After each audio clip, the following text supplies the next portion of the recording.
Imagínate la noche en el Imperio Romano. ¿Cómo crees que iluminaban sus casas? Hoy, en el balneario de La Concha, en Santander, la investigadora Marisa Ramos nos lo cuenta. ¿Nos acompañas?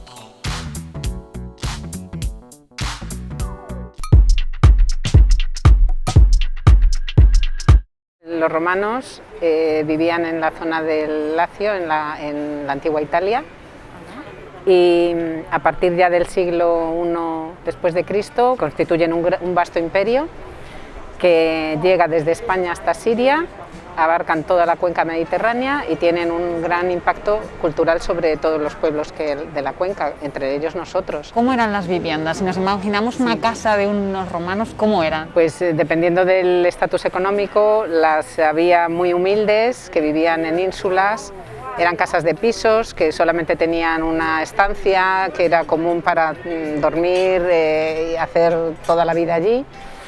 Y la cocina, no tenía cocina ni letrinas, que eran comunales con toda la ínsula. Sin embargo, los más pudientes, que vivían en domus, pues ya eran unas casas especiales con casi 1500 metros cuadrados de espaciosidad, con zonas ajardinadas, un atrio que es una especie de entrada abierta con una zona porticada donde se recibía a la gente, con muchísimas dependencias, biblioteca entre ellas, baños privados, etc. Los cubícula, que eran los dormitorios, pues no son como los de hoy en día, que todos tenemos una ventana al exterior, eran cerrados totalmente y además con muy pocos muebles. Ellos, me refiero a la gente más pudiente, por la mañana cuando se levantaba, pues se dedicaban a leer, a estudiar ahí en la cama antes de levantarse para desayunar.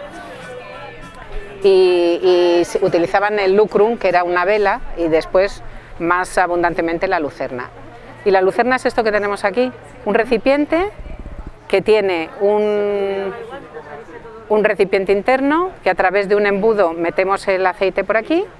Hay que colocar las mechas, como estas que tenemos aquí encendidas, se mete el aceite, colocas la mecha, lo rellenas de aceite de oliva, y la mecha hemos deducido pues que las mejores son las de estopa y las de lino, pero como el lino es muy caro, pues obviamente solo se utilizaba para funciones rituales, así que las de estopa son las que mejor funcionan. Ya ves que tenemos un rato encendidas. ¿Qué es la estopa para la aquellos estopa que no sepan? Es pues la planta del lino, la fibra que va por dentro, la bonita, la que es blanca y con la que se hacen los ropajes, es el lino, y lo que envuelve a esa fibra, todo ese tallo externo, es la estopa. Hemos comparado, por ejemplo, lo que dura una vela con lo que dura encendida una lucerna. La lucerna sobrepasa en tiempo a la vela. Por ejemplo, esta lucerna, que tiene más iluminación también porque tiene 2 picos, puede estar encendida 12 horas.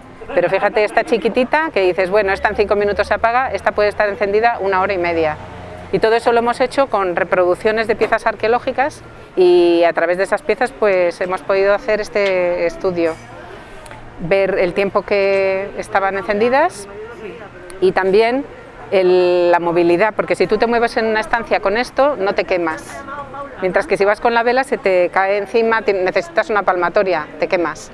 Luego además es más fácil que una vela cuando te mueves se apague, esta no se apaga fácilmente. Entonces todo eran ventajas.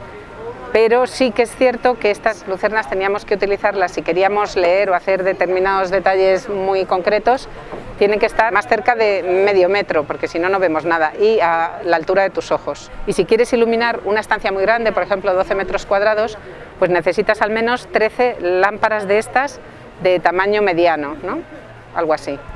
Y te iluminan, bueno, consigues una iluminación que es muy diferente a la actual, es muy curioso porque es una iluminación rojiza, muy viva, porque como la llama está en movimiento, las formas que tú ves se están moviendo, entonces el ambiente era muy diferente a lo que conocemos hoy. Se utilizaron muchísimo tiempo, ¿no? Sí, se utilizaron en su gran mayoría a partir de mediados del siglo I antes de Cristo al siglo IV después, o sea, una barbaridad de años. O sea, que entiendo que eso supuso un cambio para los romanos, ¿no? ¿De qué manera supuso un cambio y fue importante para ellos? Bueno, ellos, lo que pasa que esto, claro, no se lee en las fuentes escritas, nadie te lo comenta porque son objetos de la vida cotidiana, que son en realidad los más interesantes para nosotros, porque de la gente del pueblo pues nadie hablaba, y esto lo tienes que adivinar a través de la arqueología, es la única fórmula.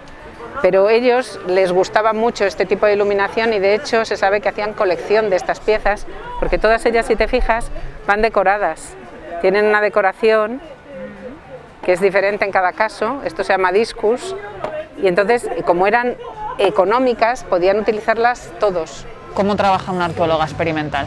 Una arqueóloga experimental trabaja con objetos que son, en este caso, reproducciones, porque no podemos trabajar con las piezas originales para no dañarlas, y el trabajo que hacemos es experimentar constantemente en cualquier tipo de acontecimiento que nos parezca que es relevante para resolver un interrogante arqueológico.